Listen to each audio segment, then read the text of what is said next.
Hello everyone, नमस्कार। एक बार फिर से आप सभी का बहुत बहुत स्वागत है लोदाई क्लासेस के बीए प्लेटफॉर्म पर। दोस्तों, आज के सेशन में हम बीए फर्स्ट ईयर के अंतर्गत हिंदी साहित्य में कार्यालय हिंदी एवं भाषा कंप्यूटिंग वाली सीरीज के अंतर्गत आज एक और नए चैप्टर पर हम डिस्कस करने जा रहे हैं। आज हम बात करेंगे प्रयोजन मूलक हिंदी पर। जी हाँ दोस्तों, जानने का प्रयास करेंगे कि ये प्रयोजन मूलक हिंदी एक्चुअल में है क्या, इसका अर्थ क्या होता है, इसकी क्या विशेषता है, इसके कौन कौन से अलग अलग रूप है और सामान्य शब्दों में प्रयोजन मूलक हिंदी के संदर्भ पर चर्चा करने का हम पूरा प्रयास करेंगे। ठीक है ना। तो चलिए शुरू करते हैं आज के सेशन को। जल्दी से दोस्तों सेशन को थोड़ा शेयर कर दें। कोई क्लासेस लेट होती है तो हम रिकॉर्डेड क्लासेस लेके आते हैं, लेकिन कल से हम प्रयास करेंगे कि मॉर्निंग में एक बैच आपकी सुबह मॉर्निंग में 7 बजे हो जाए और एक 9 बजे के समथिंग हो जाए। लेकिन दोस्तों कुछ कभी किसी कारण से लेट होने के कारण मैं लाइव ना करके आपको रिकॉर्डेड वीडियो प्रोवाइड कर रहा हूं। चलिए शुरू करते हैं आज का सेशन। और जो भी नए स्टूडेंट हैं जो पहली बार सेशन को देख रहे हैं उनको बता दूं कि हमारे द्वारा बीए के ऑलमोस्ट सभी सब्जेक्ट इसी प्लेटफॉर्म पर यूट्यूब पर ही आप लोगों को प्रोवाइड किए जा रहे हैं, जिन्हें आसानी से आप देख करके और अपने एग्जाम की तैयारी बेहतर तरीके से कर सकते हैं। कहां मिलेंगे ये सब सब्जेक्ट? तो आपको दोस्तों इसी चैनल की प्लेलिस्ट में आपको सभी सब्जेक्ट देखने को मिल जाएंगे विद नोट्स। आइए शुरू करते हैं। जैसा कि आप कंटिन्यू फॉलो कर रहे हैं, अर्थात कि अगर आपने कल वाला लेक्चर भी देखा होगा तो आपको अच्छे से पता होगा दोस्तों कि हमने कल वाले सेशन तक जो है कार्यालय हिंदी कार्यकलाप की सामान्य जानकारी वाले इस कंसेप्ट तक हम क्लास को कंप्लीट कर चुके थे। इसके बाद में आज का जो हमारा सेशन होने जा रहा है, इसके टॉपिक 4 पर हम डिस्कस करेंगे, जिसमें हम देखेंगे हिंदी के प्रयोजन मूलक संदर्भ को।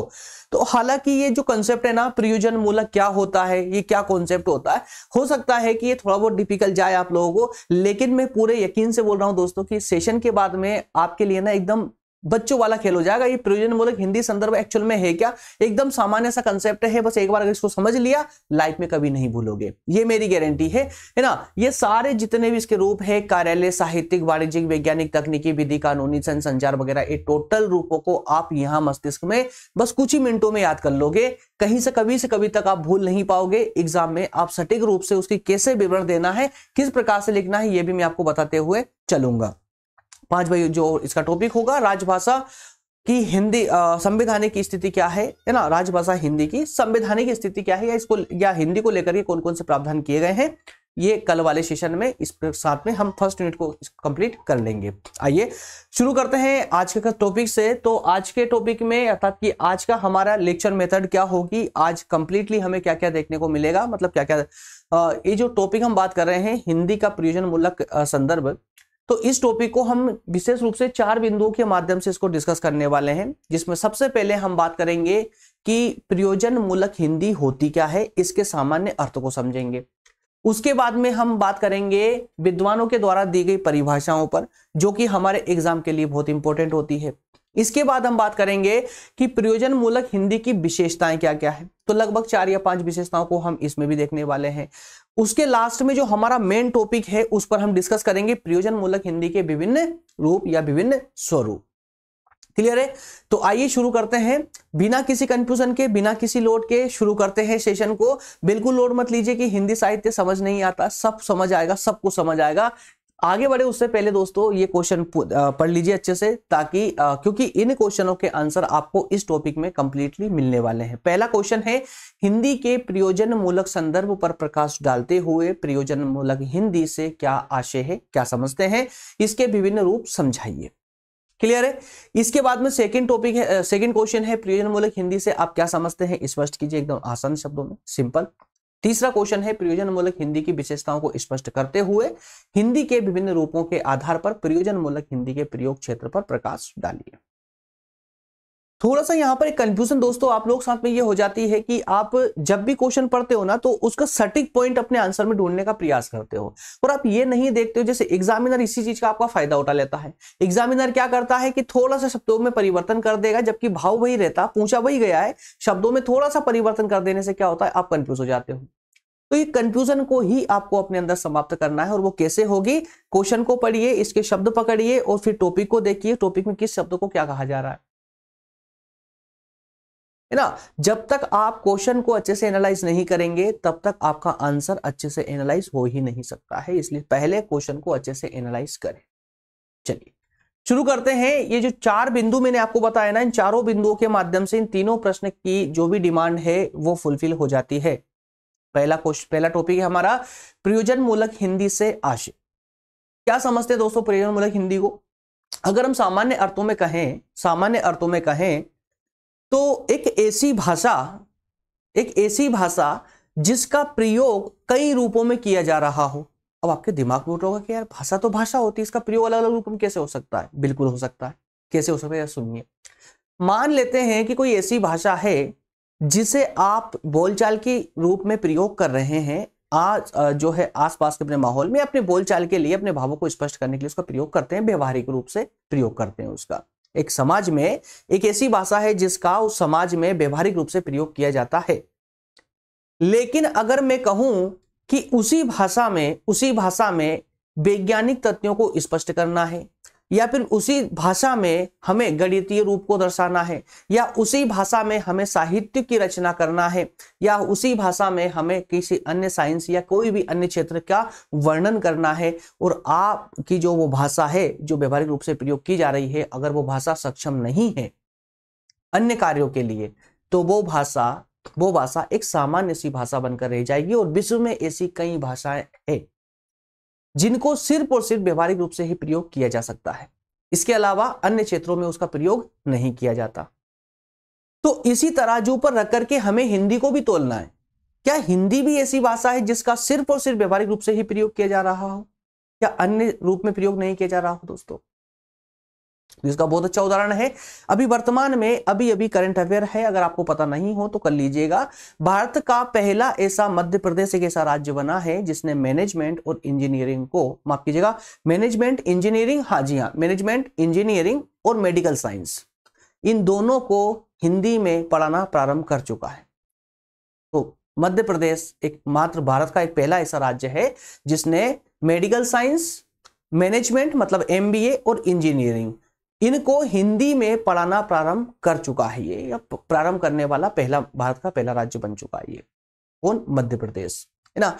तो अब समझिए कि हिंदी में आपको मेडिकल साइंस भी पढ़ाई जा रही है, मतलब कि जो हिंदी है वो साइंस के लिए भी परिपूर्ण है, पर्याप्त है, साइंस को भी पढ़ा सकती है। उसके अलावा मैनेजमेंट भी, जो पहले सिर्फ इंग्लिश में पढ़ाया जा रहा था, तीनों क्षेत्र सिर्फ इंग्लिश में पढ़ाए जा रहे थे, जो कि अब हिंदी में भी प्रारंभ कर दिए गए हैं। तो इसका मतलब ये हुआ कि हिंदी को हम सिर्फ व्यवहारिक रूप से ही प्रयोग नहीं, बल्कि साथ ही साथ में अन्य क्षेत्रों में भी इसका प्रयोग कर सकते हैं। और जिस भाषा का हम अन्य क्षेत्रों में प्रयोग कर सके उसी को हम प्रयोजन मूलक कहेंगे, प्रयोजन मूलक भाषा कहेंगे। और चूंकि हिंदी का प्रयोग हम अन्य उद्देश्यों से भी, या अन्य योजनाओं में भी, या अन्य प्रयोजनों में भी, या अन्य कार्यों के लिए भी प्रयोग करते हैं, इसलिए हिंदी को हम प्रयोजन मूलक हिंदी कह सकते हैं। क्या बात समझ आई क्या? तो हिंदी प्रयोजन मूलक हिंदी का मतलब सिंपल सा हुआ दोस्तों, जो अलग अलग प्रयोजनों में इसका प्रयोग किया जाए। जैसे कि अगर हम बात करें अलग अलग प्रयोजन, जैसे कि हम बात करें कि हिंदी का व्यवहारिक प्रयोग तो होता ही है, व्यवहारिक प्रयोग तो होता ही है, इसके साथ में व्यवहारिक के साथ ही साथ में इसका साहित्य की रचना भी इसमें संभव है। इसके अलावा विज्ञान का वर्णन भी या विज्ञान के लिए भी ये भाषा पर्याप्त है। इसके अलावा और अन्य कई सारे क्षेत्र होते हैं जिनमें जहां पर भी हिंदी का प्रयोग किया जा सके, या फिर हम ऐसा कहें कि कोई भी ऐसा क्षेत्र ना छूटे जहां पर हिंदी अपने आप को सक्षम ना पाती हो, तो हम हिंदी को प्रयोजन मूलक हिंदी कहेंगे। और इसी कॉन्सेप्ट को हम ये क्लियर करने वाले हैं कि हिंदी जो है प्रयोजन मूलक है। क्यों है? क्योंकि अलग अलग प्रयोजनों के अनुसार हिंदी का रूप भी बदल जाता है। हिंदी का कोई एक रूप नहीं है, हिंदी के अलग अलग रूप है। जब हिंदी को आप व्यवहारिक रूप से प्रयोग करते हो तो हिंदी का रूप अलग होता है।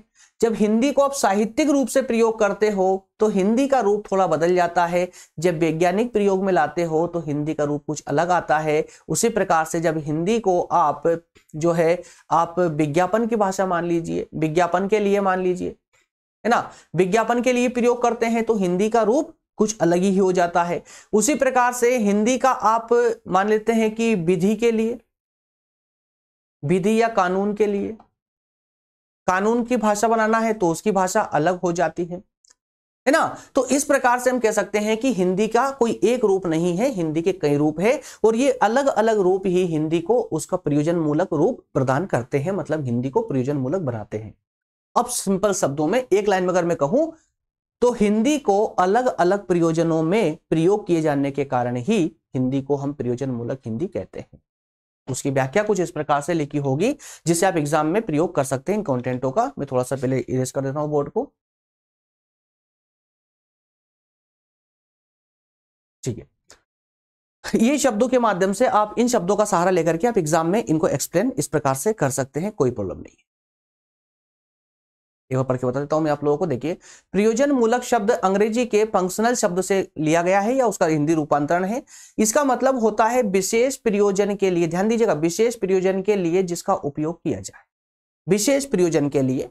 सिंपल सी कहानी है यार, देखिए कि अगर हम व्यवहारिक भाषा को कानून की भाषा बना दे, समझिएगा यहां पर, यह कानून की भाषा को व्यवहारिक भाषा में अगर अप्लाई करें तो हम अपने व्यवहारिक रूप से या जो है अपने आप को ना सहज महसूस करके और हम उस भाषा का प्रयोग नहीं कर पाएंगे अगर विधि की भाषा का प्रयोग करेंगे। तो यह भाषा का जिस प्रकार से प्रयोग साहित्यों में होता है उस भाषा का प्रयोग अगर हम व्यवहारिक रूप में उतार लें तो शायद कहीं ना कहीं हमारे लिए मुश्किलें बढ़ जाएगी। तो इस प्रकार से हम कह सकते हैं कि हर एक प्रयोजन के लिए हिंदी का अलग ही रूप होता है। तो यहां प्रयोजन मूलक का सिंपल सा मतलब यही हुआ, प्रयोजन मूलक का मतलब हुआ कि हर एक प्रयोजन के लिए अलग उसका रूप या उसका प्रयोग। तो ऐसी हिंदी विशेष जिसका उपयोग किसी विशेष प्रयोजन के लिए किया जाए वह प्रयोजन मूलक हिंदी है, ठीक है ना। साधारण शब्दों में समझ लीजिए कि वह हिंदी जिसका प्रयोग हम कार्य और व्यवसाय के तौर पर अपने दैनिक कामकाज के रूप में करते हैं। ध्यान दीजिए क्या बोला, कार्य और व्यवसायिक तौर पर अपने दैनिक कामकाज के रूप में करते हैं तथा जिसे व्यवहारिक उपयोग के साथ ही संप्रेषण का भाव भी अनिवार्य रूप से हो वह प्रयोजन मूलक हिंदी कहलाती है। व्यवहारिक पक्ष के साथ साथ उसी भाषा को हम कार्यस्थल पर भी प्रयोग कर सके, दैनिक कामकाज को पूरा करते हुए हमारे व्यवहारिक जो भी संप्रेषण वगैरह होते हैं है ना, उन सब का प्रयोग हम जो है अपनी भाषा में कर सके, लेकिन थोड़ा सा फॉर्मेट चेंज करके वही प्रयोजन मूलक हिंदी कहलाती है। इसका मतलब आगे और अब परिभाषा के माध्यम से और क्लियर हो जाएगा। यहां पर एक परिभाषा दी गई है डॉक्टर नगेंद्र साहब के द्वारा। डॉक्टर नगेंद्र साहब का कहना है कि प्रयोजन मूलक हिंदी की अगर हम विपरीत दिशा की बात करें, उसके विपरीत की मतलब नेगेटिव की, है ना, अगर हम प्रयोजन मूलक हिंदी को यस बोलते हैं और उसके नो की बात करते हैं कि उसका विपरीत पहलू क्या होगा, तो विपरीत पहलू, प्रयोजन मूलक का विपरीत पहलू क्या होना चाहिए था, निष्प्रयोजन, है ना। लेकिन निष्प्रयोजन नहीं होगा बल्कि आनंद मूलक होगा। क्यों होगा, ध्यान दीजिएगा। जैसे अगर हम विधि की भाषा की बात करें कि विधि की भाषा में जिस प्रकार की हिंदी का प्रयोग किया जाता है, हिंदी के जिस रूप का प्रयोग किया जाता है उसका अगर वो प्रयोजन मूलक है क्योंकि वो एक विशेष प्रयोजन के लिए मतलब एक विशेष क्षेत्र के लिए प्रयोग की जा रही है। अगर उस क्षेत्र से हम हटा करके उसका विपरीत करें तो कैसी हिंदी हो जाएगी, उस विशेष प्रयोजन से हमने हिंदी को हटा दिया तो हिंदी कैसी हो गई दोस्तों, व्यवहारिक हो गई, मतलब आसान हो गई, मतलब आनंद मूलक हो गई। ध्यान दीजिएगा, अभी आप लोगों को मुझे पढ़ाने की आवश्यकता क्यों पड़ रही हिंदी साहित्य में, जबकि ये भी तो हिंदी है ना, आप लोग आसानी से पढ़ के समझ सकते हो।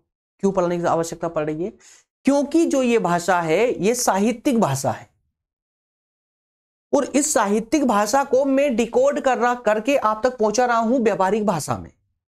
जब इस साहित्यिक भाषा को डिकोड करके और आप तक पहुंचेगी व्यवहारिक भाषा में तभी कहीं ना आप समझ पाएंगे, और जितने अच्छे से मैं इसको डिकोड करके और व्यवहारिक बना पाऊंगा उतनी ही आपके लिए ये आनंद का विषय बन जाएगा।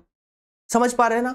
तो कहने का अर्थ यही है कि जो ये भाषा है ये साहित्य की भाषा है, एक विशेष प्रयोजन वाली भाषा है। इसका अगर मैं उल्टा पक्ष लेता हूं तो उल्टा पक्ष इसका नेगेटिव नहीं होगा बल्कि आनंद मूलक बन जाएगा। क्यों, क्योंकि इसको मैं जितना नेगेटिव करूंगा, जितना उल्टा करूंगा ना, उतना ही ये आनंद का विषय बनता चला जाएगा। बात समझ पा रहे हैं ना आप लोग।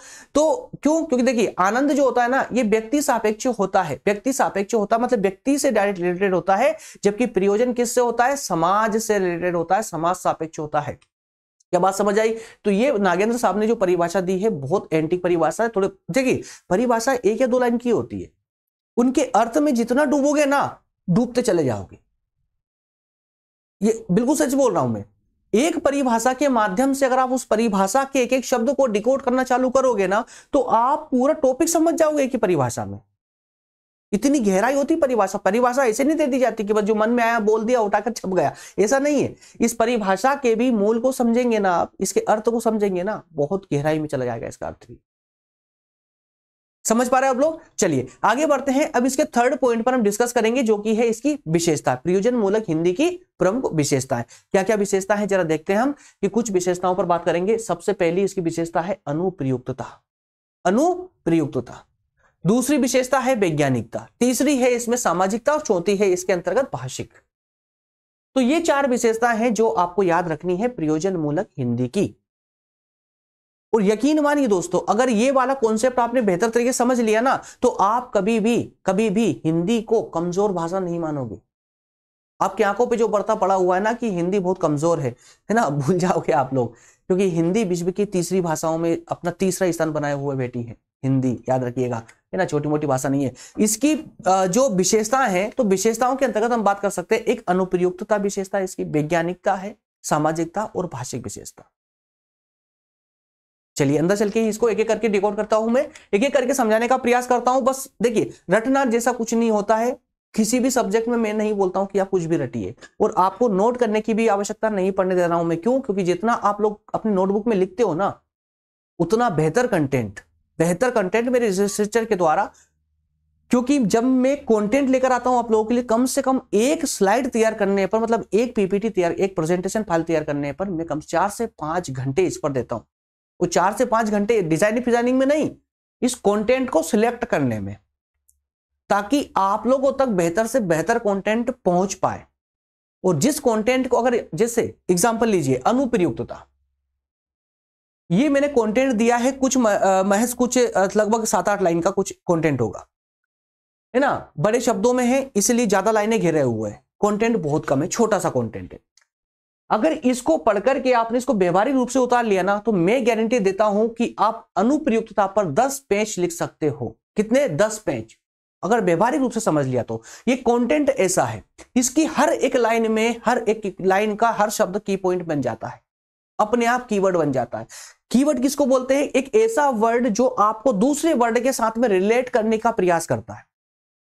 एक शब्द को पकड़ोगे आप, उसको अगर याद करोगे, अपने आप आपके दिमाग में दूसरा शब्द क्लिक हो जाएगा कि यार ये उसकी ओर इशारा कर रहा है। समझिएगा यहां पर। तो यहां पर जो कंटेंट मैं आपको प्रोवाइड कर रहा हूं ना, बहुत एंटी कंटेंट है दोस्तों।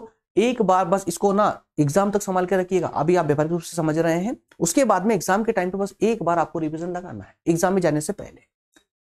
पीडीएफ के फॉर्मेट में, पीडीएफ के रूप में आपको इसे संभाल के रखना है ना। और ऐसा नहीं कि एक लेक्चर दे रहा हूं मैं, इसी लेक्चर का बस आपको पीडीएफ डिस्क्रिप्शन में अवेलेबल करवा दिया और छोड़ दिया आपको। नहीं, topic wise topic, chapter wise chapter, सबके लेक्चर और सबके पीडीएफ बिल्कुल निःशुल्क रूप से मिल ही रहे ना आपको। आइए ग्रुप में, अगर आपको नहीं मिल पा रहे तो टेलीग्राम ग्रुप पर आइए, व्हाट्सएप ग्रुप पर आइए, बिल्कुल मिलेगा आपको, कंप्लीट नोट्स मिलेंगे। ठीक है ना। चलिए, तो अनुप्रयुक्तता का मतलब क्या होता है? अनुप्रयुक्तता का मतलब सिंपल सा ये होता है दोस्तों, इसकी सबसे बड़ी विशेषता जो है हिंदी की, वो ये है जो अन्य कई भाषाओं में, सबके नहीं बोल रहा हूं, अन्य कई भाषाओं में जो विशेषता नहीं पाई जाती। वो क्या विशेषता है? कि हिंदी को आप प्रत्येक क्षेत्र में प्रयोग कर सकते हो, चाहे किसी भी क्षेत्र की बात कर लीजिए। जिस मैंने अभी आपको बताया, क्या एग्जांपल दिया कि मध्य प्रदेश भारत का वह पहला राज्य बन चुका है जिसने मेडिकल साइंस, मैनेजमेंट और इंजीनियरिंग को हिंदी में पढ़ाना प्रारंभ कर दिया। अभी तक भारत में किसी राज्य ने ऐसा नहीं किया। अब समझिए, जब हिंदी में आप मेडिकल साइंस पढ़ सकते हो, तो आप बताइए हिंदी में क्या नहीं कर सकते? मतलब हिंदी हर एक क्षेत्र के लिए सफिशिएंट है, पर्याप्त है, उसका हर एक क्षेत्र के लिए अलग ही रूप है। तो अनुप्रयुक्तता का मतलब यही हुआ कि उसका प्रयोग कहां कहां किया जा सकता हो। मतलब हिंदी की सबसे बड़ी विशेषता यही है कि इसका प्रयोग उसके प्रयोजन के अनुसार, उसके क्षेत्र के अनुसार प्रत्येक स्थान पर किया जा सकता है। डिस्क्रिप्शन को पढ़िए, बहुत आनंद आने वाला। देखिए, प्रयोजन मूलक हिंदी की सबसे बड़ी विशेषता उसकी अनुप्रयुक्तता है, अप्लाइडनेस है। जीवन के अलग अलग क्षेत्रों में हिंदी का विशिष्ट रूप विशेष प्रयोजन के अनुरूप अनुप्रयुक्त होता है। ध्यान से, जो हाईलाइट किया हुआ है ध्यान से पढ़िए। देखिए क्या कहा? हिंदी का विशिष्ट रूप, हिंदी का विशिष्ट रूप, सामान्य रूप अलग है, वैधानिक रूप अलग है, वैज्ञानिक रूप अलग है, भूगोल पढ़ाओगे तो भूगोलिक रूप अलग है, साहित्य की बात करोगे साहित्य में रूप हिंदी का अलग देखने को मिलेगा। हर एक सब्जेक्ट के अनुसार आपका हिंदी का रूप भी परिवर्तित हो चला जाता है। आप भी स्टूडेंट है ना, आप भी पढ़ते हैं ना। जब आप पॉलिटिकल साइंस पढ़ रहे होते हैं तो हिंदी कुछ और ही पढ़ने में आती है, जब आप जियोग्राफी पढ़ रहे होते हैं तो वहां कुछ और ही शब्दावली होती है। और वहीं उसी प्रकार से जब आप कभी किसी अन्य सब्जेक्ट जस्ट लाइक की इकोनॉमी पढ़ रहे हैं, कभी अगर आप लॉ के स्टूडेंट रहे हो और आप कभी कानून विधि पॉलिटिकल साइंस के अंतर्गत कॉन्स्टिट्यूशन है ना, या अगर लॉ के स्टूडेंट रहे हैं तो लॉ में जितने भी सब्जेक्ट है सबका रूप अलग अलग। तो हर विषय के अनुसार रूप बदल रहा। विषय क्या है, अलग अलग क्षेत्र है ना, भूगोल एक अलग क्षेत्र है, समाजशास्त्र एक अलग क्षेत्र है, इकोनॉमी एक अलग क्षेत्र है, पॉलिटिकल साइंस एक अलग क्षेत्र है। तो इसी प्रकार से अलग अलग क्षेत्रों के रूप अलग अलग क्षेत्रों के लिए अलग अलग विशेष प्रकार की जो हिंदी है उसका प्रयोग किया जाना ही है ना, उसमें अनुपयुक्त है, ये अनुप्रयुक्त है, सफिशिएंट है। विश्व भर में बहुत सारी ऐसी भाषाएं हैं जिनका अस्तित्व व्यवहार और साहित्य के क्षेत्र में ही बना हुआ है। बस विश्व में ऐसी कई भाषाएं हैं जिनकी जो लिमिट है ना, वो एक तो व्यवहारिक रूप से डिस्कशन करने के लिए और लगभग उस क्षेत्र के लिए वहां का साहित्य, इसके बाहर वो नहीं जा पाती। और इसी कारण से उनका क्या हुआ, बहुमुखी विकास नहीं हो पाया, जैसा कि हिंदी का विकास हुआ है। हिंदी सर्वथा इतने उच्च स्थान पर नहीं थी, आज विश्व में तीसरे स्थान पर हिंदी है। तो विश्व के तीसरा स्थान बना लेना हिंदी भाषा का, ये अपने आप में है ना एक बहुत बड़ी बात है ये, क्योंकि विश्व में ऐसी कई भाषाएं हैं लेकिन जिनका प्रयोग सामान्य और उनके साहित्य के अलावा उनका जो क्षेत्र है वो ज्यादा विस्तृत नहीं है। इसी कारण से उनका विकास नहीं हो पाया। हिंदी के प्रयोजन मूलक का रूप का विकास जो है इसलिए संभव हो सका है कि इसमें अनुप्रयुक्तता की विशेषता है। अनुप्रयुक्तता की दृष्टि से हिंदी के प्रयोजन मूलक रूपों में जैसे देखिए राजभाषा, कार्यालयी भाषा, वाणिज्यिक भाषा, व्यावसायिक भाषा, वैज्ञानिक प्रौद्योगिकी क्षेत्र की, इन अलग अलग क्षेत्रों में राजभाषा में अलग, कार्यालय में अलग, वाणिज्य के क्षेत्र में अलग, व्यवसायिक क्षेत्र में अलग, वैज्ञानिक क्षेत्र में अलग, प्रौद्योगिकी क्षेत्र में, टेक्नोलॉजी क्षेत्र में अलग, अलग अलग क्षेत्रों में अलग अलग रूप में ये प्रेजेंट होती है।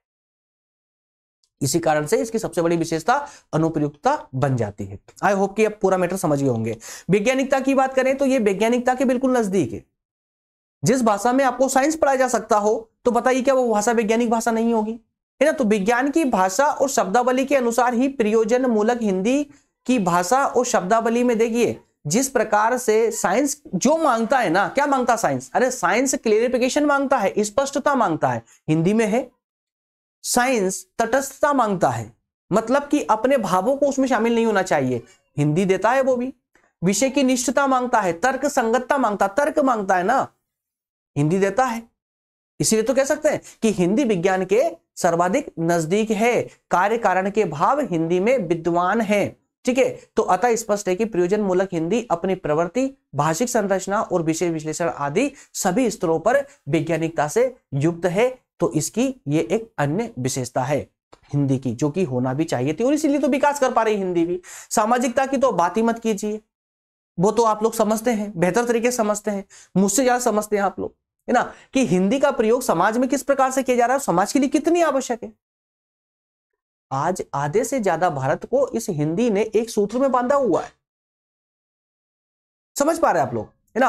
8 राज्यों में सटीक रूप से हिंदी बोली जाती है और बल्कि ऐसा नहीं है कि आप ये बिल्कुल मत सोचिए कि दक्षिण भारत में आप कहीं तमिलनाडु या केरल तरफ जाएंगे तो आपका हिंदी में काम नहीं चलेगा। वहां पर हिंदी, है ना, ऐसे लोग इतने लोग मिल जाएंगे आप लोगों को, सामान्य रूप से मिल जाएंगे कि आप आपकी हिंदी में आराम से आप अपना काम चला पाएंगे। मतलब कि विश्व के किसी भी राज्य में चले जाइए, किसी क्षेत्र में चले जाइए, हिंदी के माध्यम से आप काम चला पाएंगे।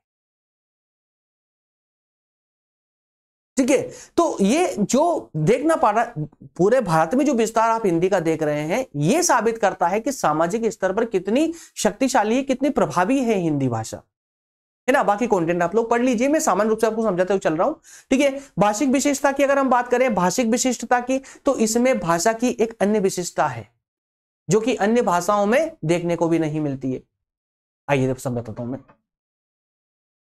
प्रयोजन मूलक हिंदी को सामान्य और साहित्यिक हिंदी से अलग करने वाला जो इसका तत्व है वो क्या है, इसकी भाषिक विशेषता ही है। कौन सी है, भाषिक विशेषता ही। जो भाषा की विशिष्टता है इसके पास में, वो इसे इसके सामान्य जो इसका रूप है और इसका जो साहित्यिक रूप से उससे अलग कर देती है। ध्यान समझिएगा, यहां पर थोड़ा सा मस्तिष्क पर थोड़ा सा दबाव डालना। देखिए अभी थोड़ी देर पहले मैंने क्या कहा था कि विश्व में ऐसी कई भाषाएं जो सिर्फ अपने व्यवहारिक रूप में और साहित्य तक ही पहुंचे उन भाषाओं की, और इसी कारण से उनका विकास नहीं हो पाया। और अगर हिंदी भी ऐसी ही होती कि व्यवहारिक रूप से हम उसकी बातचीत कर लेते, उसको समझ लेते और अपने साहित्य की रचना कर लेते, दैट्स ऑल, और इसके बाद में इसका आगे कोई विस्तार नहीं होता, तो बताइए क्या हिंदी इतनी प्रसिद्ध हो पाती, क्या हिंदी इतनी प्रभावशाली हो पाती? नहीं हो पाती। तो इसकी एक अन्य विशेषता यही है कि इसका सामान्य और साहित्यिक अर्थ जो है इससे ऊपर उठ जाती है। क्लियर है? चलिए, तो अपनी शब्द ग्रहण क्षमता के कारण, यह कहें कि अपनी शब्द ग्रहण शक्ति के कारण ही प्रयोजन मूलक हिंदी के अनेक भारतीय और पश्चिमी भाषाओं के शब्द भंडार को भी उसने आवश्यकता के अनुसार ग्रहण कर लिया है। इसकी सबसे बड़ी विशेषता देखिए आप, भाषिक विशेषता के अंतर्गत, कि हिंदी में एक ऐसी क्षमता है, एक ऐसी शक्ति भंडार है जो ये अन्य भाषाओं के भी आवश्यकता के अनुसार, और जो उसको आवश्यक लगे, नीड के अकॉर्डिंग, चाहे वो स्वयं के शब्द हो, चाहे वो किसी अन्य भाषा के हो, चाहे वो पश्चिमी भाषा की क्यों ना हो, आवश्यकता के अनुसार उसने अपने शब्दों में विस्तार किया है, उन शब्दों को लेकर के भी। और ये इसकी सबसे बड़ी विशेषता है, इसलिए कहा गया कि इसने अपनी शब्द संपदा में इस प्रकार से वृद्धि कर ली है। प्रयोजन मूलक हिंदी की भाषा सटीक है, सुस्पष्ट है, गंभीर, सरल और एकार्थक होती है। प्रयोजन मूलक मतलब जिस भाषा का प्रयोग किसी एक क्षेत्र विशेष में किया जा रहा हो, मतलब एक विशेष प्रयोजन के लिए किया जा रहा हो, जैसे कि विधि के लिए, कानून की कोई किताब लिखना है, कानून लिखना है, तो वो भाषा अलग होगी, और वो भाषा एकदम सटीक होनी चाहिए, वो स्पष्ट होनी चाहिए, गंभीर, सरल और एकार्थक होना चाहिए। मतलब एक शब्द का एक ही अर्थ निकलना चाहिए, ऐसा नहीं कि डबल मीनिंग निकाल लो आप लोग, है ना, अलग अलग मीनिंग नहीं निकलना चाहिए, नहीं तो क्या होगा, उस कानून में भी जो है वहां पर विरोधाभास उत्पन्न हो जाएगा। और जैसा कि हमारी व्यवहारिक भाषा में कहावतें, मुहावरे, अलंकार, है ना, उक्तियां, कई प्रकार के इनका प्रयोग होता है, तो ये प्रयोजन मूलक हिंदी जो आप विशेष प्रयोजन के लिए प्रयोग की जाने वाली हिंदी में, इनमें से किसी का भी प्रयोग बिल्कुल भी नहीं होता। क्यों? क्योंकि वहां पर सटीकता चाहिए होती है, गंभीरता चाहिए होती है, एकार्थक चाहिए होता है ना। वो किसी मुहावरे, अलंकार की बात करेंगे तो उसके अनेक अर्थ तो हो सकते हैं, कई अर्थ निकाल सकते हो आप उसके। क्लियर है? तो ये इसकी एक अन्य विशेषता है। चलिए अब इसके अंतिम पार्ट में हम मूव करते हैं। अब हम बात करने वाले हैं प्रयोजन मूलक हिंदी के अलग अलग रूपों का। कि अभी तक हमने ये तो समझ लिया कि यार हाँ, हिंदी जो है एक ऐसी विस्तृत भाषा है जिसका प्रयोग हम अलग अलग क्षेत्रों में कर सकते हैं प्रयोजन के अकॉर्डिंग, है ना। प्रयोजन किया ना, प्रयोजन के अकॉर्डिंग अलग अलग क्षेत्रों में उसका प्रयोग कर सकते हैं। तो कौन कौन क्षेत्र में कर सकते हैं, जरा कुछ क्षेत्रों को उनको भी देख लेते हैं हम लोग। तो हिंदी के जरा रूप देखिए, कौन कौन से रूप है प्रयोजन मूलक हिंदी के रूप। जैसे कि सबसे पहले हम बात करें कि साहित्य की रचना हिंदी में हुई है, बिल्कुल हुई है और परिपक्व है, पूरे विश्व भर में प्रचलित है हिंदी साहित्य का। ठीक है, इसके अलावा अगर हम बात करें तो वाणिज्यिक प्रयुक्ति, क्या वाणिज्य के क्षेत्र में हिंदी का प्रयोग नहीं हुआ? हुआ है ना। एक सेकेंड दोस्तों,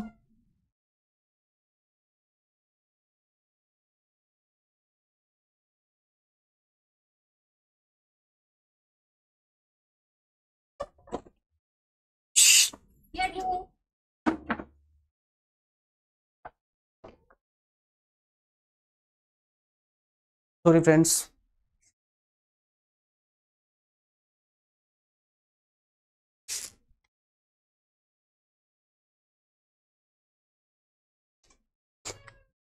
थोड़ा सा डिस्टर्बेंस आ रहा था बाहर से।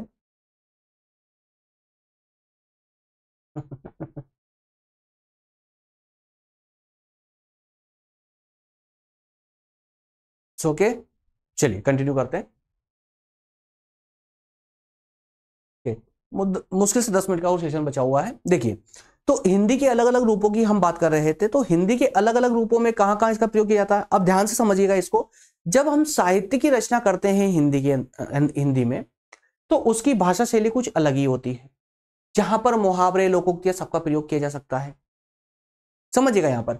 लेकिन जब हम हिंदी का प्रयोग वाणिज्यिक क्षेत्र में करते हैं, तो वाणिज्यिक क्षेत्र में इसका प्रयोग करते वक्त इसकी भाषा में अपने आप परिवर्तन आ जाता है, एक अलग ही भाषा बन जाती है।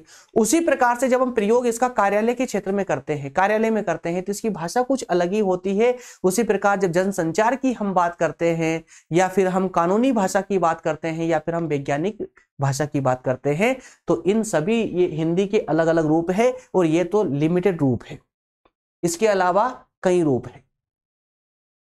ये मेन रूप आप इनको कह सकते हो, इसके अलावा कई सारे रूप ऐसे हैं जिनका हिंदी के माध्यम से उनके दौर का काम चला जा रहा। क्लियर है? तो इन्हीं रूपों को एक एक करके थोड़ा समझने का प्रयास करते हैं। आइए शुरू करते हैं। ये सब डिस्क्रिप्शन आप लोग पढ़ लीजिएगा, है ना, एकदम आसान भाषा में है, बहुत आसान करके लाया हूं मैं आप लोगों को, ताकि कोई कंफ्यूजन रहे नहीं आपकी। साहित्यिक प्रयुक्ति, अब ये शब्दों से डरिएगा मत, है ना, क्योंकि अभी आप क्या पढ़ रहे हैं पता है ना आप लोगों को, कार्यालय हिंदी पढ़ रहे हैं, तो शब्दों से मत डरिएगा। देखिए सिंपल शब्द बताता हूं मैं, साहित्यिक प्रयुक्ति, साहित्य के क्षेत्र में प्रयोग, समझिएगा किसका प्रयोग? हिंदी का प्रयोग। साहित्य के क्षेत्र में हिंदी का प्रयोग मतलब साहित्यिक प्रयुक्ति। क्लियर हुआ? चलिए आगे बात करते हैं। साहित्यिक प्रयुक्ति का मतलब हुआ दोस्तों, साहित्य किसी भी भाषा की अनिवार्य आवश्यकता है। एग्जैक्टली सही है ये। कोई भी भाषा हो, जब तक उस भाषा में साहित्य की रचना नहीं होगी, वो भाषा अपने क्षेत्र में विकास नहीं कर पाएगी, वो वहीं दम तोड़ देगी। मानते हैं ना इस बात को? अगर किसी भी भाषा का हमें विकास करना है तो क्या करना पड़ेगा? उस भाषा को जन जन तक पहुंचाना पड़ेगा। और जन जन तक कैसे पहुंचाओगे? क्या आप जाकर के सबको बताओगे? नहीं, बल्कि कुछ साहित्यों की आप रचना करोगे, उन साहित्यों को जब लोग पढ़ेंगे तो उस भाषा से उसका परिचय होगा। और प्रत्येक विश्व की प्रत्येक भाषाओं का जो विस्तार हुआ है वो इसी प्रकार से हुआ है। तो सिंपल सी कहानी, चाहे भाषा दुनिया की कोई सी भी हो, साहित्य जो है उसकी प्रथम अनिवार्य आवश्यकता हो सकती है। साहित्यिक भाषा में जन सामान्य के जीवन के साथ, ध्यान दीजिएगा, साहित्यिक भाषा में जन सामान्य के जीवन के साथ, साहित्यिक भाषा में इस प्रकार के शब्दों का प्रयोग होता है जिसे जन सामान्य समझ सके। वो साहित्य रचना की भी एक विशेषता है कि जिस भाषा को, जिस निबंध को, जिस कविता या जिस उपन्यास को, है ना, जिन साहित्यिक रचनाओं को आम आदमी समझ सका है, जन साधारण समझ सका है, उसे अत्यधिक लोकप्रिय माना गया है, लोकप्रिय हुआ है। और जो जन सामान्य की पहुंच से दूर रही है रचना, वो इतनी लोकप्रिय नहीं हो पाई है जितनी हो सकती थी। तो इसीलिए कहा जा रहा है कि साहित्यिक भाषा में जन सामान्य के जीवन के साथ साथ में दर्शन, राजनीति, समाजशास्त्र और संस्कृति का आलेख पाया जाता है। तो जब साहित्य की रचना की जाती है, तो साहित्य, जब कोई रचना की जाती है तो रचना के पीछे एक उद्देश्य होता है ना, कि उस रचना के माध्यम से आप क्या दिखाना चाहते हो, जन सामान्य तक क्या मैसेज पहुंचाना चाहते हो। क्या आप दर्शन का मैसेज पहुंचाना चाहते हो? क्या आप राजनीति संबंधी कोई मैसेज पहुंचाना चाहते हो, समाजशास्त्र, संस्कृति संबंधी, या कोई अन्य? तो उसके साथ में इनका पुट भी शामिल हो जाता है साहित्यिक भाषा में, है ना, जिसे जन सामान्य समझ सके। तो हिंदी साहित्य में अनेक विधाओं तथा उसकी विशेषताओं को समेटने की क्षमता होती है। किसी भी भाषा की साहित्यिक प्रवृत्ति अत्यधिक सजग और सर्वसमावेशी होती है और होनी चाहिए। सर्वसमावेशी, जो अपना काम निकालने के लिए सब कुछ ग्रहण करने को तैयार हो। आज हिंदी का रूप ऐसा बन चुका है कि अगर हमें अपना काम निकालने के लिए, अगर हमें हिंदी के ऐसे शब्द हैं, है ना, जैसे कि अगर हम कंप्यूटर की बात करें, अब कंप्यूटर ना के संगणक कहेंगे तो एक प्रॉब्लम हो जाएगी ना। अब ट्रेन है, रेल इजीली हम कह देते हैं, तो आजकल हमने हिंदी में उसको रेल को रेल ही एक्सेप्ट कर लिया, ट्रेन एक्सेप्ट कर लिया है। जबकि हम लोग, आम लोग क्या समझते हैं कहीं, है ना, कि ट्रेन दैट मीन्स की इंग्लिश वर्ड और rail that means Hindi word, जबकि ऐसा तो नहीं है ना। आपको पता है लोपदगामिनी तो इतना लंबा नाम है, कौन बोलेगा। तो जहां जहां पर हमें डिफिकल्टीज आती है वहां हम अन्य भाषाओं के शब्दों को उठा लेते हैं। बात समझ आ रही है ना आप लोगों को? तो यही इसकी प्रवृत्ति है। हिंदी की सबसे जो बड़ी विशेषता है ना भाषा के क्षेत्र में, वो यही विशेषता है कि जहां आवश्यकता पड़ती है वो दूसरी भाषाओं के विशेषताओं, दूसरे भाषा के शब्दों को अपने पास ग्रहण कर लेती है। इसको एक्सेप्ट करने की बड़ी क्षमता है और इसीलिए लोगों के मस्तिष्क में फट से बैठ जाती है। सीखने के लिए बहुत आसान भाषा है ये हिंदी।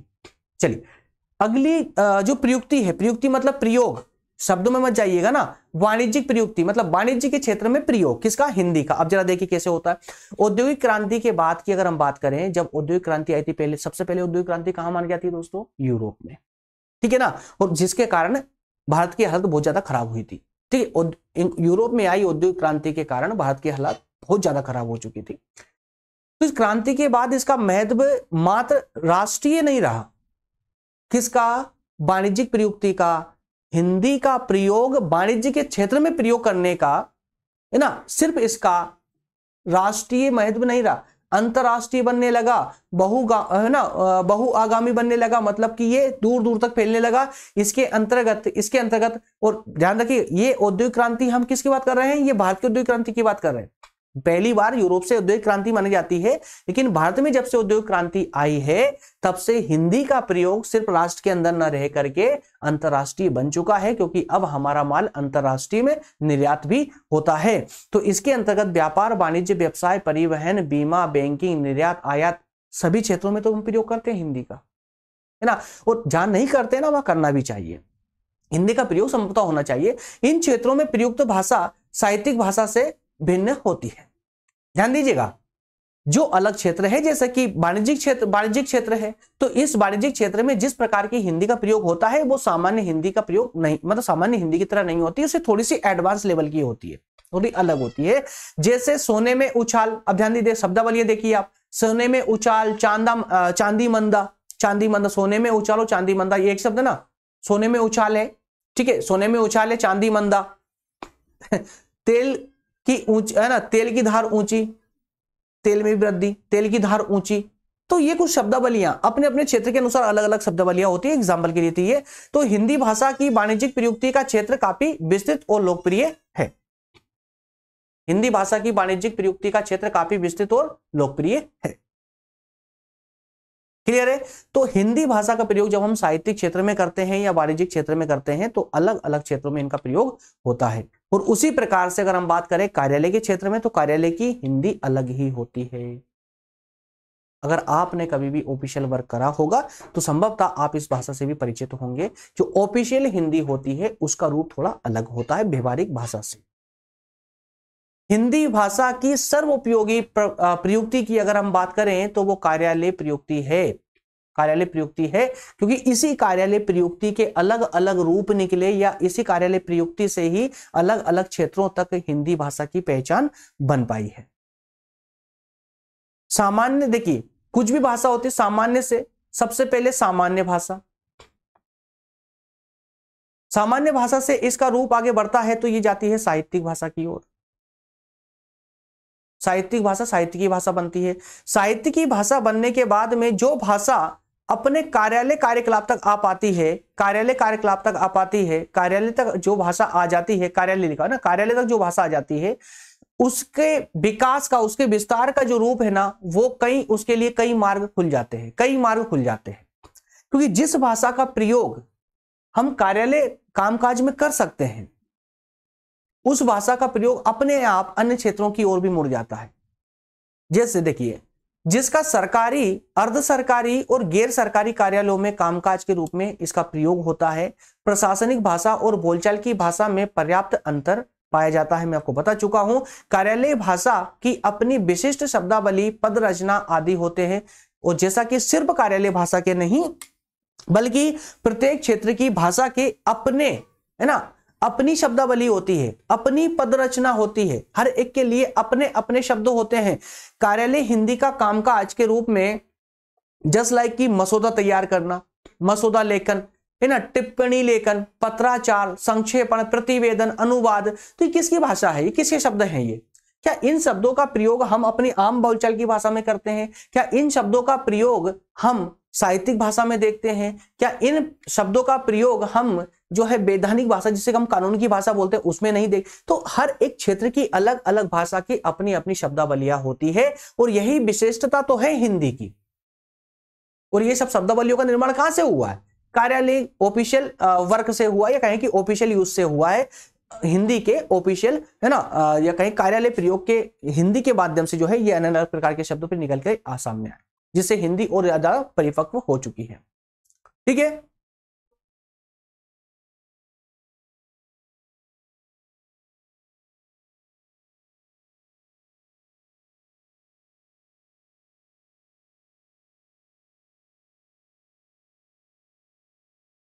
ठीक है।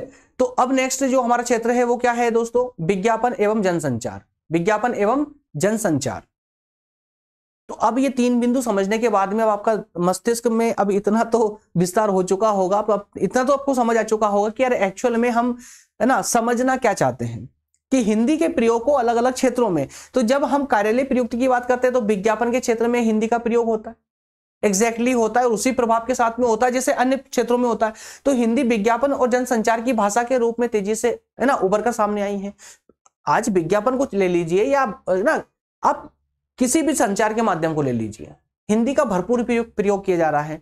विज्ञापन की भाषा व्यापार, व्यवसाय और वाणिज्य से संबंध रखती है, अतः इसमें आकर्षक भाषा शैली, श्रव्यता, संक्षिप्तता आदि गुणों का होना आवश्यक है। ये सब क्यों कहा जा रहा है? इसलिए कहा जा रहा है दोस्तों, विज्ञापन कौन करवाएगा?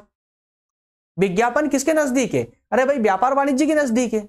विज्ञापन किसका होगा? व्यापार वाणिज्य का ही होगा ना। तो व्यापार, व्यवसाय, वाणिज्य के ये बहुत नजदीक है, इसलिए इसके अंतर्गत कुछ ऐसी विशेष शब्दावलियों का प्रयोग होता है, इसकी विशेष भाषा शैली होती है जो सुनने में बहुत अच्छी लगे और छोटी सी हो। ध्यान दीजिएगा, एक ऐसी भाषा शैली होती है जो सुनने में अच्छी लगे, व्यक्ति इंप्रेस हो, अट्रैक्ट हो उसकी ओर, और संक्षिप्त हो, छोटा हो, है ना। तो वर्तमान में हिंदी के विज्ञापन में जनसंचार के माध्यम जैसे कि समाचार पत्र, पत्रिकाएं, रेडियो, दूरदर्शन आदि आदि, है ना, अतः किसी भी देश के जनसंचार उस देश की प्रगतिशीलता को दर्शाते हैं। तो भैया है ना समझ लीजिए, अब यहाँ पर जैसे जैसे जनसंचार की सुविधाएं होती है वो उस देश की प्रगतिशीलता को वो जनसंचार के माध्यम ही दर्शाते हैं। उनके माध्यम से पता चल पाता है कि क्या किसकी क्या स्थिति है। विधि कानूनी भाषा की अगर बात करें तो इसका सीधा संबंध राजभाषा से होता है। अनुवाद प्रक्रिया तथा तकनीकी शब्दावली से इसका जो है इसका संबंध माना जाता है। मतलब ये कि विधि वाली भाषा का संबंध राजभाषा, अनुवाद प्रक्रिया और तकनीकी शब्दावली के साथ माना जाता है। ऐसा क्यों? क्योंकि कानूनी प्रक्रिया एवं अदालतों में तकनीकी शब्दावली होने के कारण जन सामान्य के लिए थोड़ी जटिल महसूस होती है, जटिल प्रतीत होती है जन सामान्य के लिए।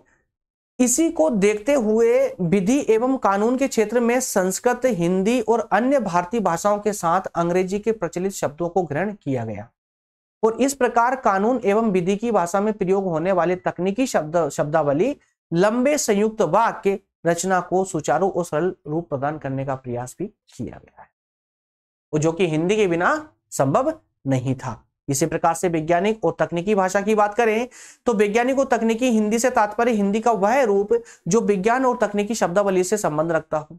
विज्ञान एवं टेक्नोलॉजी मतलब कि प्रौद्योगिकी की भाषा सामान्य भाषा से हमेशा अलग होती है। वैज्ञानिक और तकनीकी विशिष्टता या एक रूपता में ढालने के लिए हिंदी संस्कृत के साथ अंतरराष्ट्रीय शब्दावली का प्रयोग भी किया जाता है। तो ये तो मैं आपको प्रारंभ में बता चुका था कि यार हिंदी की एक अन्य विशेषता ये है ना, अनुपयुक्तता, कि ये किसी भी शब्दावली को जो उसको आवश्यकता लगती है ना समझाने के लिए, बेहतर तरीके एक्सप्लेन करने के लिए, उसको ये एक्सेप्ट कर लेती है। क्लियर दोस्तों? तो उम्मीद करता हूं कि सेशन में आपको हिंदी के प्रयोजन मूलक अर्थ समझ आया होगा कि प्रयोजन मूलक हिंदी एक्चुअल में कहते किसे है। अलग अलग प्रयोजन के लिए प्रयोग की जाने वाली हिंदी को हम प्रयोजन मूलक हिंदी कहेंगे। क्लियर है? चलिए, तो अब अगले सेशन में लेक्चर नंबर 6 में हम बात lecture I think lecture number 7, sorry माफ कीजिएगा, तो लेक्चर नंबर 7 में, लेक्चर नंबर 6 अभी देख रहे हैं हम लोग, तो लेक्चर नंबर 7 में हम बात करेंगे कामकाजी हिंदी पर। कामकाजी हिंदी के अंतर्गत हम राष्ट्रभाषा, राजभाषा, राष्ट्रभाषा और संपर्क भाषा तीनों भाषाओं को एक साथ समझने का प्रयास करेंगे। क्लियर है? ओके फ्रेंड्स, जो भी नए स्टूडेंट हैं वो ध्यान दे, टेलीग्राम अगर आप प्रॉपर तरीके से हमारे साथ पढ़ना चाहते हैं ना, तो आप टेलीग्राम ग्रुप को जरूर ज्वाइन करें। टेलीग्राम ग्रुप को 100% ज्वाइन करें, और आपके पास कोई डाउट है, कुछ समझ नहीं आ रहा है, कुछ गाइडेंस चाहिए, तो आप ऊपर दिए गए व्हाट्सएप नंबर पर व्हाट्सएप करके भी आप जो है अपने डाउट क्लियर कर सकते हैं, और नोट्स की डिमांड भी आप इस व्हाट्सएप नंबर पर कर सकते हैं, जहां पर एक साथ सभी लेक्चर के लिंक और सभी लेक्चर के नोट्स जो होते हैं वो एक साथ आपको प्रोवाइड किए जा सके। ओके फ्रेंड्स, मिलेंगे नेक्स्ट सेशन में, अगले सेशन में मिलेंगे। इवनिंग में हमारी सभी क्लासेस लाइव चल रही है 6 बजे और 9 बजे, ठीक है ना। 6 बजे और 9 बजे सभी सेशन हमारे लाइव है। बाकी मॉर्निंग में अभी कुछ दिन आपके रिकॉर्डेड रहने वाले हैं। हिंदी साहित्य और एक अभी मानव भूगोल पर सेशन चल रहा है, जिसमें 4-5 सेशन और बचे हुए हैं, तो उसको भी हम रिकॉर्डेड ही देंगे आप लोगों को, और इवनिंग में आप लोगों के लिए लाइव आएंगे। क्लियर है? मिलेंगे नेक्स्ट सेशन में। Thank you so much.